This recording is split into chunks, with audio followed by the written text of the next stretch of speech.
एक महान लेखक, विचारक, पत्रकार और सामाजिक समरसता के पुरोधा, जिन्होंने गरीब, वंचित व शोषित वर्ग के उत्थान के लिए अपना संपूर्ण जीवन खपा दिया, जिनका व्यक्तित्व आदर्शवाद, व्यवहारिकता और कार्यनीतिक कौशल का पर्याय था और विनम्रता उनका भूषण। वह युग पुरुष कोई और नहीं, राष्ट्रीय स्वयंसेवक संघ के तृतीय सरसंघचालक मधुकर दत्तात्रेय देवरस जी थे, जिन्हें हम बाला साहेब देवरस के नाम से भी जानते हैं। बाला साहेब स्वयंसेवकों के उस पहले समूह में से एक थे, जिन्होंने डॉक्टर हेडगेवार द्वारा नागपुर के मोहितो बाड़ा में शुरू की गई राष्ट्रीय स्वयंसेवक संघ की पहली शाखा में भाग लिया था। बाला साहब जी का प्रशिक्षण और किसी ने नहीं, बल्कि राष्ट्रीय स्वयंसेवक संघ के संस्थापक ने स्वयं अपने हाथों से किया था, और शायद यही उन कारणों में से एक था कि लाखों स्वयंसेवकों को, जिन्होंने डॉक्टर हेडगेवार को कभी नहीं देखा था, उन्हें बाला साहब में राष्ट्रीय स्वयंसेवक संघ संस्थापक की छवि नजर आती थी। श्री गुरुजी के स्वर्गवास के बाद संघ के नेतृत्व का दायित्व तृतीय सरसंघचालक के नाते श्री बाला साहब देवरस के हाथों में आ गया। बाला साहब को विरासत में एक ऐसा संगठन मिला था जो अतीत की अनिश्चितताओं और वैर भाव पर विजय हासिल कर चुका था। डॉक्टर जी, श्री गुरुजी और संघ की पहली पीढ़ी के कार्यकर्ताओं के महत्वपूर्ण योगदान ने इसे एक मजबूत संगठनात्मक आधार और लोगों के मन में तेजी से जगह बनाती लोकप्रियता दी थी। हालांकि कोई भी संगठन सिर्फ अतीत की गौरव गाथा के सहारे आगे नहीं बढ़ सकता। अगर वह समय के साथ कदम मिलाकर नहीं चलता, तो उसका अस्तित्व बीते कालखंड का जीवाश्म मात्र रह जाता है और उसकी प्रासंगिकता खत्म हो जाती है।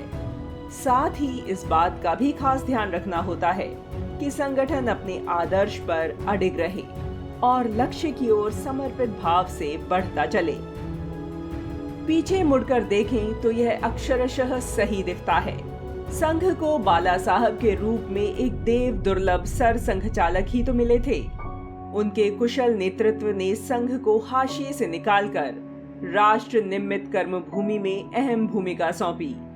सेवा और समरसता रूपी दो आयामों के जरिए उन्होंने संघ को जो सामाजिक बल दिया था, वह निस्संदेह संघ के दर्शन की तर्क संगत अभिव्यक्ति थी। वे एक दृढ़ प्रतिज्ञ व्यक्ति और प्रबुद्ध सुधारवादी के साथ साथ एक अच्छे लेखक और पत्रकार भी थे।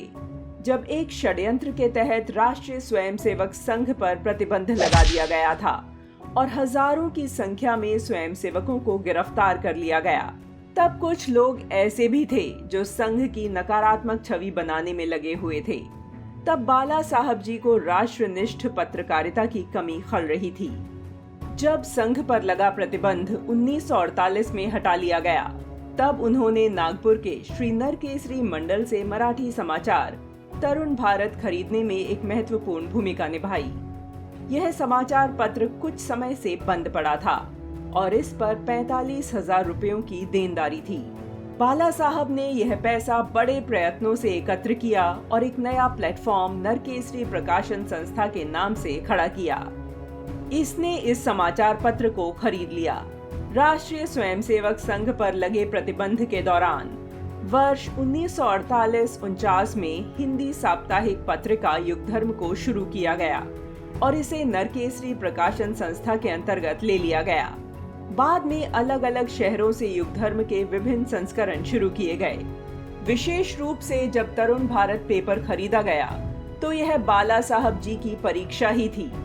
उनके ही ऊपर भरोसा रखकर संघ के लोगों ने तय किया था कि पेपर खरीदेंगे, क्योंकि पेपर के संपादक और प्रबंध के जो लोग थे, वे सब अलग विचारधारा से थे और उनके संघ के प्रति नकारात्मक विचार थे। लेकिन बाला साहब जी ने अधिकरण करने के बाद भी संपादकीय और मैनेजमेंट टीम में कोई बदलाव नहीं किया। धीरे धीरे कार्यरत लोगों के संघ के प्रति विचार बदल गए। यह बाला साहब की दूरदृष्टि ही थी कि उन्होंने युगधर्म के विभिन्न संस्करणों के बारे में उस समय सोचा जब भारत में अन्य किसी भी व्यावसायिक समाचार समूह ने इसके बारे में सोचा न था और पत्र पत्रिकाओं के माध्यम से पत्रकारिता के क्षेत्र में नया आयाम जोड़ा। उन्होंने बताया कि राष्ट्रहित ही राष्ट्र धर्म है और यही पत्रकारिता का प्रथम कर्तव्य भी है। आज भी अनेक पत्रकार अपने राष्ट्र धर्म का पालन करते हुए मां भारती की सेवा में समर्पित हैं।